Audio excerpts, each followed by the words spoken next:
Assalamualaikum warahmatullahi wabarakatuh. Selamat pagi, salam sejahtera bagi kita semua. Om Swastiastu, Namo Buddhaya, salam toleransi. Hai, apa kabar sahabat podcast Blam? Hari ini kami seluruh kru podcast Blam mendoakan semoga kita semua dalam keadaan sehat dan senantiasa bahagia.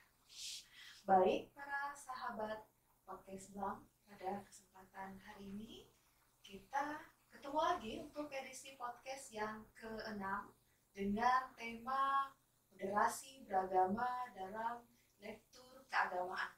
Sahabat podcast Blam perlu ketahui, kami sangat bersyukur dan juga berbahagia pada hari ini kami kedatangan narasumber yang juga merupakan ayahanda kami. Beliau adalah Bapak Profesor Dr. Haji Abdul Qadir Masoyang MAG. Beliau adalah salah satu peneliti ahli utama saat ini di Pusat Riset Hasanah Keagamaan dan Peradaban di Badan Riset dan Inovasi Nasional.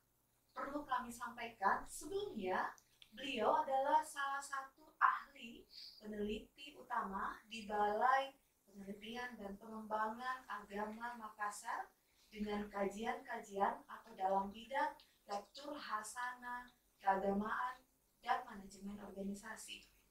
Beliau memperoleh gelar profesor dengan kepakaran agama dan masyarakat. Baiklah sahabat podcast Blam, untuk itu mari bersama-sama kita menyapanya. Assalamualaikum warahmatullahi wabarakatuh. Waalaikumsalam warahmatullahi wabarakatuh. Alhamdulillah, apa kabar Prof? Alhamdulillah sehat walafiat. Alhamdulillah. Baik Prof, ini alhamdulillah kami hari ini dikasih tema moderasi beragama dalam lektur keagamaan, di mana sahabat podcast belum perlu ketahui, diksi moderasi sudah mulai digaungkan sejak 5 tahun terakhir oleh pemerintah dan Kementerian Agama khususnya. Nah, Prof, ini sebenarnya saya dititipi tema ini, Prof. Urgensinya atau apa sih? Kenapa sih kita harus membahas tema pada hari ini, Prof? Ini sebagai pemantik saja. Silakan, Prof. Pembahasan ini sangat menarik yang berkaitan dengan moderasi beragama dalam lektur keagamaan. Mengapa pembahasan ini sangat menarik? Karena dalam kajian-kajian kami berkaitan dengan lektur keagamaan dalam beberapa tahun atau sejak kami sebagai peneliti di Balai Penelitian dan Pengembangan Agama Makassar, bahwa lektur keagamaan itu memiliki peranan penting dan urgen, terutama dalam transmisi pengetahuan dan pemahaman keagamaan dalam rangka penguatan moderasi beragama di tengah-tengah masyarakat agar dapat membawa kepada keharmonisan dan kerukunan beragama di tengah-tengah masyarakat. Dan kita ketahui bahwa walaupun moderasi beragama itu baru digaungkan oleh pemerintah 5 tahun yang lalu, akan tetapi dan dijadikan sebagai dan digaungkan oleh Kementerian Agama sejak 5 tahun yang lalu, dan moderasi beragama ini pada tahun 2019 telah dijadikan sebagai tahun moderasi beragama. Dan juga moderasi beragama ini sudah dimasukkan di dalam RPJMM 2020-2024. Pengarusutamaan moderasi beragama sangat penting untuk diterapkan di dalam masyarakat Indonesia. Mengapa? Karena kita sama mengetahui bahwa masyarakat Indonesia itu sangat majemuk. Baik dilihat dari segi budaya, segi bahasa, segi etnik maupun dari segi agama. Kemajemukan masyarakat Indonesia itu bagaikan dua sisi mata uang. Di satu sisi itu merupakan kekayaan bangsa Indonesia yang bisa membuat kehidupan masyarakat sangat dinamis, walaupun berbeda-beda, walaupun beragam, tetapi tentu juga tetap berpegang kepada Bhinneka Tunggal Ika. Prinsipnya bahwa kita bersama-sama, berbeda-beda, tapi namun kita satu. Satu dalam negara kesatuan Republik Indonesia. Tetapi di sisi lain, keragaman itu atau kemajemukan itu di satu sisi bisa menimbulkan gesekan-gesekan atau konflik di dalam kehidupan masyarakat. Makanya dalam masa reformasi ini, dengan terbukanya keran demokrasi, orang semua bebas melakukan mengeluarkan pendapat. Orang bebas semua berbicara, namanya alam demokrasi. Oleh karena itu sering juga muncul kadang-kadang yang kita biasa dengar atau yang kita bisa lihat, kadang-kadang orang mengeluarkan pernyataan yang provokatif, ya, atau fitnahan, ataupun biasa ada hoax yang biasa disampaikan oleh berbagai macam informasi dalam masyarakat. Hal inilah memang kalau tidak dikelola dengan baik kemajemukan ini bisa menimbulkan konflik horizontal, ya, di mana-mana terjadi perkelahian, terjadi berbagai macam konflik-konflik di tengah-tengah masyarakat. Dengan kekhawatiran kita dengan konflik-konflik terjadi itu bisa mengancam kestabilan nasional negara kita dan bisa merusak kerukunan beragama yang selama ini dibina oleh umat beragama. Oleh karena itu, saya kira dengan usaha pemerintah dalam hal ini Kementerian Agama untuk melakukan mengarus utamakan moderasi beragama itu perlu memang kita dukung, ya. Makanya dalam kajian-kajian yang kami lakukan bahwa lektur keagamaan itu memang sejak dahulu, ya, sudah dimiliki oleh masyarakat tentang semangat moderasi beragama. Hanya saja pada masa itu belum dikenal istilah moderasi beragama. Tetapi semangat moderasi beragama itu sudah bisa kita lihat di dalam isi daripada lektur keagamaan itu sendiri. Ya. Baik, Prof.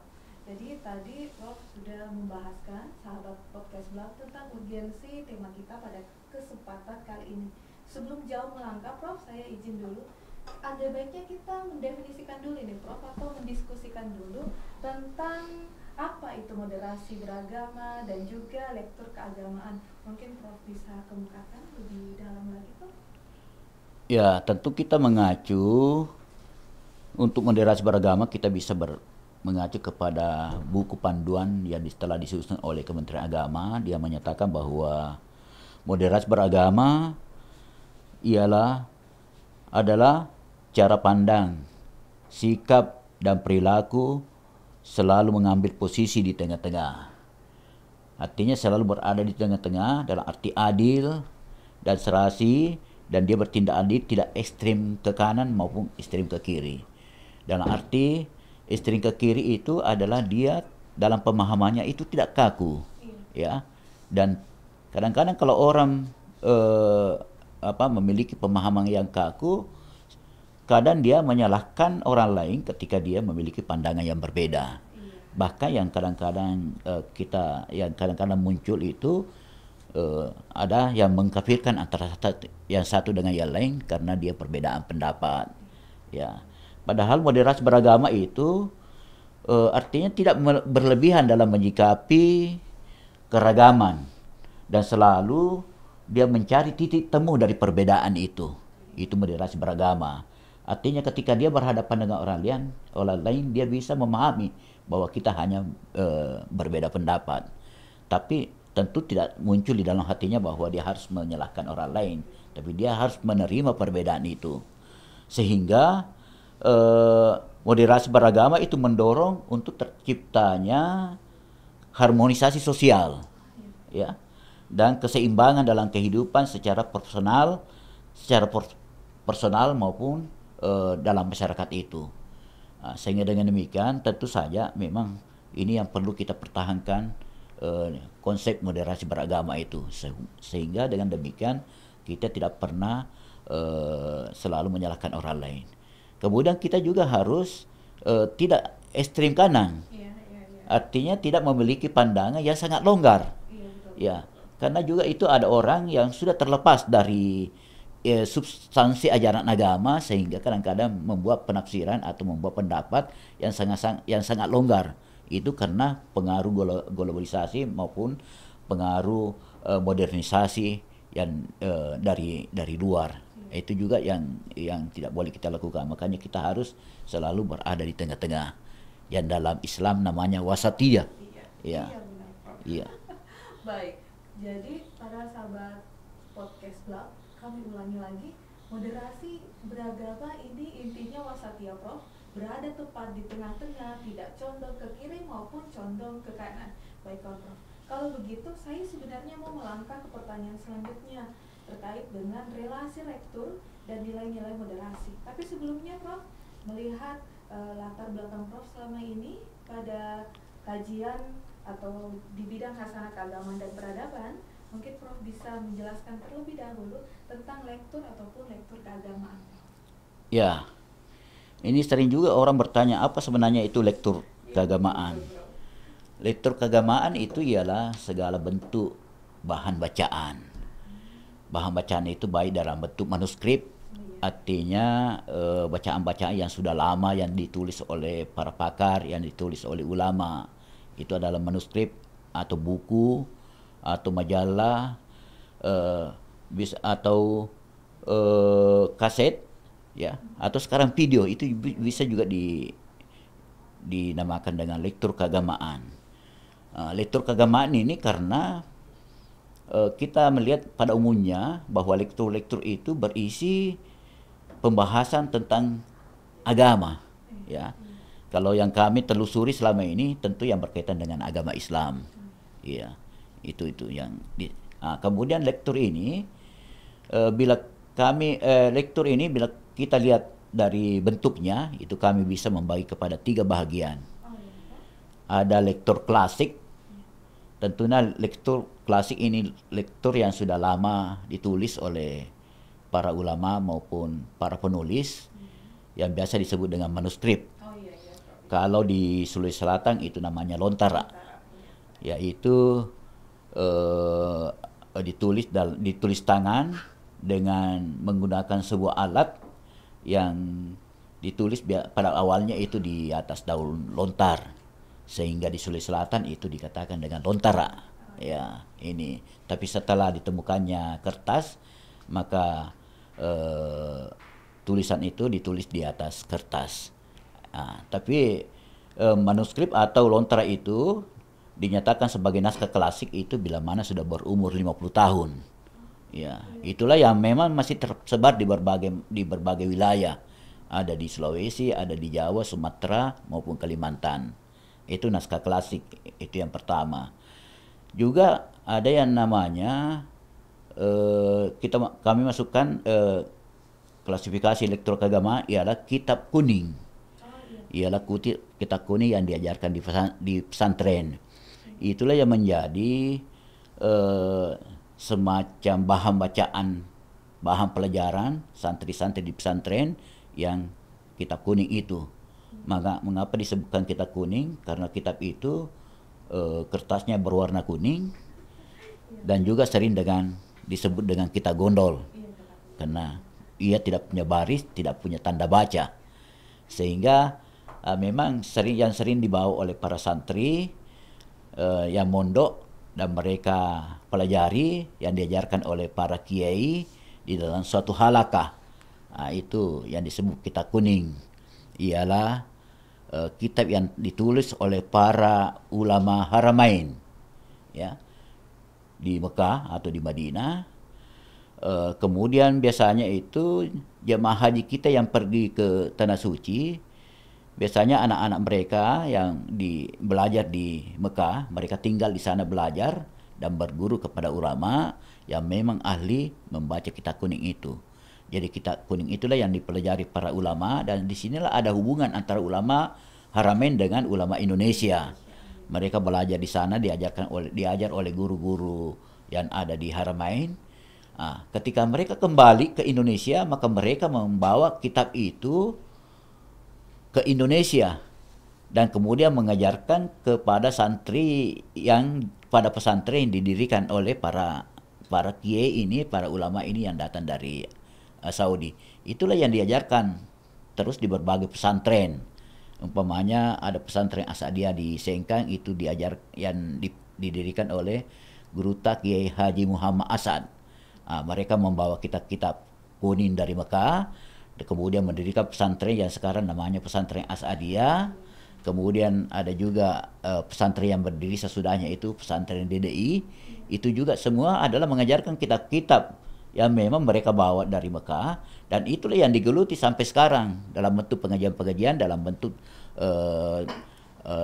tudang mengaji tudang di dalam suatu halakah di mana kiai di situ duduk di depan, kemudian santri itu membentuk sebuah lingkaran untuk belajar kitab itu dengan berbagai macam ilmu. Ada yang berkaitan dengan ilmu agama, umpamanya tafsir, hadis, fikih. Kemudian ada juga yang berkaitan dengan ilmu alat, ya, adalah ilmu yang berkaitan dengan bahasa Arab, baik itu nahwu maupun saraf. Itulah yang mereka pelajari dari kitab-kitab dari Haramain. Tapi tentu saja kitab-kitab yang diajarkan di pesantren itu bukan hanya kitab-kitab yang dari Haramain, tapi ada juga kitab-kitab yang sudah dikarang oleh para ulama lokal kita, ulama Indonesia yang mereka susun, kemudian mereka ajarkan di pesantren. Itu yang kedua, kitab kuning. Kemudian lektur yang ketiga itu adalah karya tulis para ulama. Ya. Jadi ulama-ulama kita itu banyak menulis, di samping mereka berdakwah secara lisan, maka mereka juga berusaha untuk bagaimana dia mentransmisikan ilmu mereka kepada masyarakat atau kepada santri melalui tulisan para ulama. Ada yang menerbitkan buku, ada juga yang menerbitkan dalam bentuk majalah. Jadi itu biasanya mereka tulis dengan bahasa daerah supaya ilmu yang mereka tulis dalam satu buku, di dalam buku itu bisa dipahami oleh masyarakat pembacanya, terutama masyarakat lokal yang menggunakan bahasa daerah. Jadi itulah 3 macam lektur yang selama ini kami kaji, dan itulah yang kami melihat nanti bagaimana moderasi beragama yang ada di dalam lektur keagamaan itu.